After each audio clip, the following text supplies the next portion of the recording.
Hello students, I welcome to you all my online lecture series। ये chapter 6 secondary activities का third part है, जिसमें हमारा आज का टॉपिक है non geographical factor. Last second video lecture में हमने पढ़ा था कि किसी भी इंडस्ट्री या मैन्युफैक्चरिंग इंडस्ट्रीज़ हो या कोई भी इंडस्ट्रीज़ हो, जब उसे हम कहीं पर भी स्टार्टअप करते हैं तो वो कौन कौन से फैक्टर्स होते हैं जो इन्फ्लुएंस करते हैं, इफ़ेक्ट करते हैं हमारी इंडस्ट्रीज़ को। तो उसमें हमने 2 टाइप्स पढ़ा था, जिसमें फर्स्ट था जोग्राफिकल फैक्टर, जिस पे हमारा ऑलरेडी सेकंड वीडियो लेक्चर बन चुका है। आज का हमारा टॉपिक है नॉन जोग्राफिकल फैक्टर, जिस पे नॉन जोग्राफिकल फैक्टर में कौन कौन से पॉइंट्स हैं या कौन कौन सी चीज़ें हैं जो किसी इंडस्ट्री को इन्फ्लुएंस करती है, उसके ऊपर आज का हमारा टोटल वीडियो लेक्चर बेस्ड है। So today's topic let's start non geographical factor. तो नॉन जोग्राफिकल फैक्टर में वो कौन कौन सी चीज़ें आती हैं, सबसे पहले मैं बता दूं। नंबर 1 है एक्सेस ऑफ गुड मैनेजमेंट, या इसे अवेलेबिलिटी ऑफ वेल मैनेजमेंट या सुप्रबंध की उपलब्धता या व्यवस्था भी बोलेंगे। दूसरा पॉइंट हमारा है कैपिटल, यानी कि पूंजी, पैसे जो हम इन्वेस्ट करते हैं किसी भी इंडस्ट्री पे। थर्ड हमारा है गवर्नमेंट पॉलिसीज़, यानी कि सरकार की नीतियाँ, यानी कि उस एरिया में सरकार की नीति क्या क्या है। फोर्थ पॉइंट इज़ इन्वायरमेंट या पर्यावरण। और fifth point is industrial stability, औद्योगिक जड़त्व। Apart from geographical factor, following non geographical factor also influence the location of industry. तो सबसे पहले हम पॉइंट 1 पे बात करते हैं, एक्सेस टू गुड मैनेजमेंट या availability of well management. The present day industry has assumed complex form and needs good management. In fact, access to good management has become a very important factor in the choice of site for industries. It is essential to know whether the selected site will be able to attract good managers. आधुनिक उद्योग जो है बहुत जटिल हो गया है या बहुत कॉम्प्लेक्स हो गया है, जिसके लिए क्या होता है कि वेल मैनेजमेंट की ज़रूरत बहुत ज़्यादा होती है। उसके लिए अति आवश्यक है कि बहुत अच्छा मैनेजमेंट हो।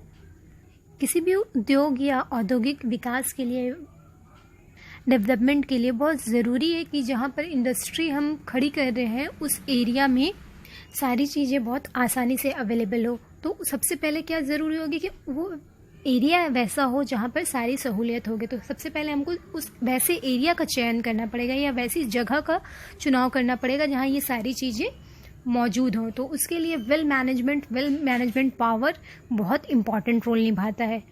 और साथ ही साथ ये भी जानना है ज़रूरी है कि औद्योगिक स्थल का जो हम चयन कर रहे हैं, चुनाव कर रहे हैं, जिस स्थान को हम चूज़ कर रहे हैं अपनी इंडस्ट्री के लिए, पहले ये जानना बहुत ज़रूरी होगा कि क्या वो स्थान जो है अच्छा है, वहाँ पर वेल मैनेजमेंट है, वहाँ पर सारी सहूलियात हमें अवेलेबल होंगी कि नहीं, वो मार्केट को किस तरह अपनी ओर आकर्षित करेगा कि नहीं वो area.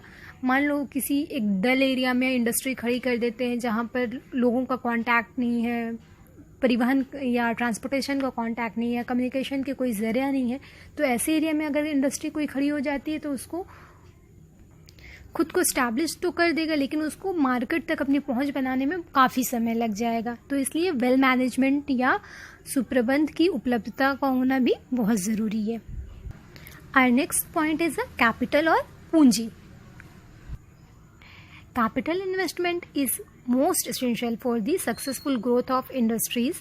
Large sums of money are required for setting the factory, purchasing machinery and raw material, and for paying wages to the workers.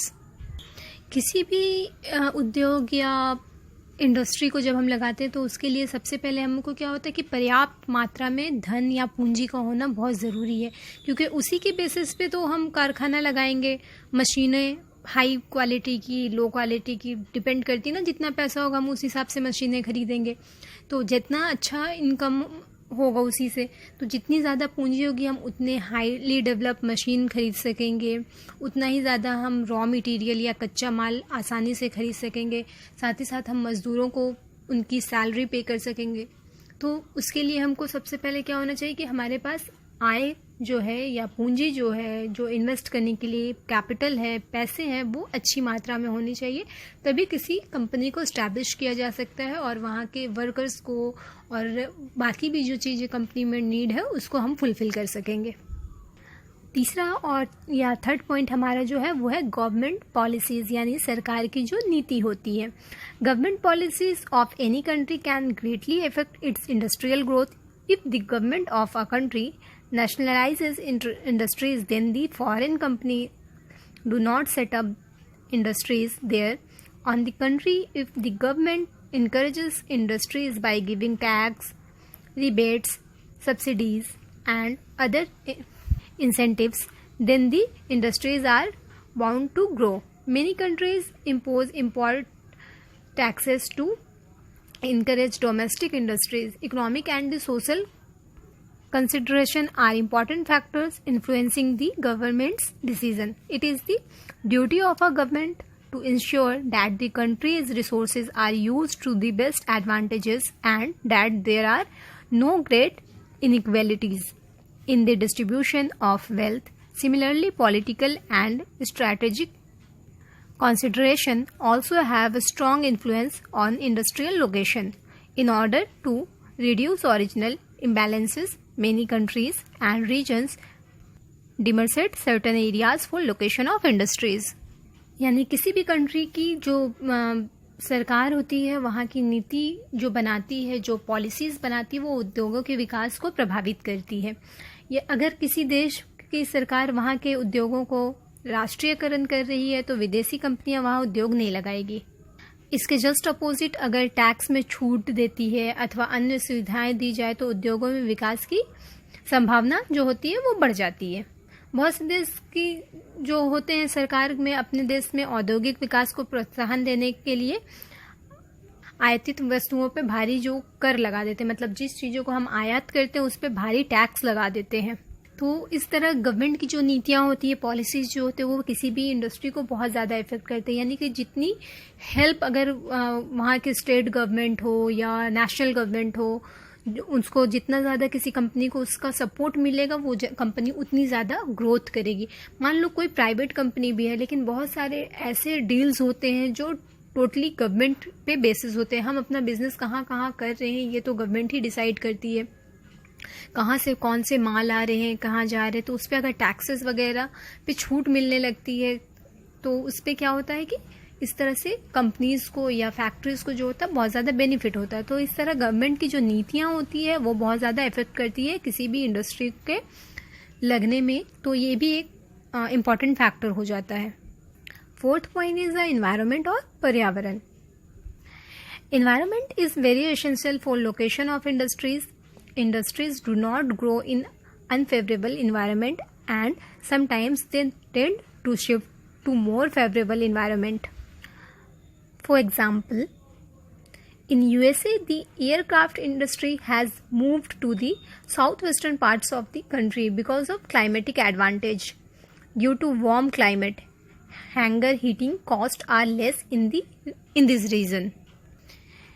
औद्योगिक विकास के लिए क्या जो होता है कि अनुकूल या सेटिस्फैक्शन के लायक इन्वायरमेंट का होना भी बहुत ज़रूरी है कि वो उस जगह के लिए एकदम सही हो, एसेंशियल हो, है ना। तो अगर जस्ट उसका अपोजिट हो जाएगा कि वो वहाँ के लिए सही नहीं है, प्रतिकूल है, तो वैसे एरिया में क्या होता है कि वो बहुत ज़्यादा ग्रो नहीं हो पाती है फिर इंडस्ट्री। जिसका एक एग्जाम्पल दिया गया है कि संयुक्त राज्य अमेरिका में अनुकूल जलवायु के कारण वायुमान या एयरक्राफ्ट का जो एक उद्योग था उसको देश के दक्षिण पश्चिमी भागों में शिफ्ट कर दिया गया था, क्योंकि वहाँ पर गर्म जलवायु है जहाँ पर उसे शिफ्ट किया गया है। तो वैसे एरिया में उसको जो तपन या ताप या गर्म हीटिंग का खर्चा होता है वो बहुत हद तक बच जाता है। तो उसमें क्या होता है कि बहुत ज़्यादा फ़ायदा होता है कि एक्स्ट्रा जो हमारा खर्च हो रहा था वो हीटिंग पे वो बच जाता है। सपोज़ जैसे हम अगर किसी सूती कपड़े के उद्योग या ऐसी उद्योग जहाँ पर हमें ड्राई सीज़न की ज़रूरत होती है, हम ऐसी इंडस्ट्री को लगा दें ऐसी जगह पे जहाँ बहुत ज़्यादा बारिश वाला मौसम होता है, तो वहाँ पर क्या होगा कि वो चीज़ें सूख नहीं पाएगी, कपड़े सूख नहीं पाएंगे, तो हमारी इंडस्ट्री ग्रो करेगी नहीं करेगी। तो इसलिए हम इन्वायरमेंट पे भी ध्यान देते कि कौन सी, जहाँ हमको हीट की ज़रूरत है हम वहाँ वैसी इंडस्ट्री लगाएं, जहाँ हमको कूलिंग की बहुत ज़्यादा ज़रूरत है हम वहाँ पर लगाएं, जहाँ पर हमको रॉ मटेरियल बहुत ज़्यादा ज़रूरत होने वाली इंडस्ट्री है वहाँ पर हम वैसी इंडस्ट्री लगाएं। तो इन्वायरमेंट का भी इस पर बहुत ज़्यादा असर पड़ता है। Next point is the industrial stability. Many industry remain at a particular location even after the disappearance of initial advantages. Availability of infrastructure facilities such as transport and services and immobile physical capital such as building encourages inertia and new industries are attracted. Some industries are location leaders either because they provide raw materials for other industry or because they require specialist firms to supply parts. औद्योगिक जड़त्व, इसमें हम मान लेंगे कि किसी खास स्थान पे या किसी विशेष स्थान पे जब उद्योगों को क्या होता है बहुत ज़्यादा सफलता मिल जाती तो उससे इंस्पायर होकर और भी बहुत सारे नए जो उद्योग होते हैं उस क्षेत्र में अपनी स्थापना करती हैं, छोटी छोटी फैक्ट्रीज और भी वहाँ लग जाती है। इसका एग्जांपल अगर हम देखें तो मुंबई में जो सूती वस्त्र के जो मिल वगैरह हैं उनसे बहुत ज़्यादा इंस्पायर होने के बाद रेगुलर वहाँ पर क्या हो रहा है, सूती मिलों की स्थापना होती गई है। या पश्चिम बंगाल का एग्जांपल ले ले तो वहाँ पर जूट मिलों की स्थापना निरंतर होती रहती है। तो ऐसे एरिया को क्या होता है कि बहुत ज़्यादा वो स्ट्रांग हो जाता है, किस बेसिस पे, इंडस्ट्री के बेसिस पे। तो उसे औद्योगिक जड़त्व या इंडस्ट्रियल स्टेबिलिटी के नाम पे भी जानते हैं। इसका एक एग्जांपल मैं ऐसे भी देना चाहूँगी कि मान लो कोई एक एरिया जो किसी बड़ी कंपनी या बड़ी फैक्ट्री है जहाँ पर बहुत बड़ी बड़ी मोटर गाड़ियाँ वगैरह बनती है, तो क्या होगा कि वहाँ पर जब मोटर गाड़ियाँ बन रही है तो उसके लिए चीज़ें बाहर से आ रही, पार्ट्स बाहर से आ रहे हैं और यहाँ पर गाड़ियों को बनाया जा रहा है। लेकिन उस कंपनी में अगर बहुत ज़्यादा तरक्की कर ली है, बहुत ज़्यादा सक्सेसफुल हो गया है, तो उस एरिया में और छोटे छोटी कंपनी लगाने जाए जो हो सकता है टूल्स एंड पार्ट्स बनाने का काम शुरू कर दे। तो उस जो बड़ी कंपनी उसको बाहर से मंगाने के बदले चीज़ क्या हो जाएगा कि आसपास से मिलनी शुरू हो जाएगी।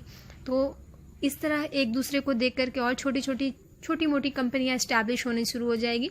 लेकिन जिसका असर ये होगा कि वो पूरा जो एरिया होगा एक औद्योगिक जड़त्व के रूप में प्रेजेंट हो जाएगा। तो ये सारे नॉन जोग्राफिकल फैक्टर्स थे, जिसमें हमारा पहला पॉइंट था अवेलेबिलिटी ऑफ वेल मैनेजमेंट या एक्सेस टू गुड मैनेजमेंट, सुप्रबंध की उपलब्धता। सेकंड पॉइंट था हमारा पूंजी, कैपिटल। थर्ड पॉइंट था गवर्नमेंट पॉलिसीज या सरकार की नीतियाँ। फोर्थ पॉइंट था इन्वायरमेंट और पर्यावरण।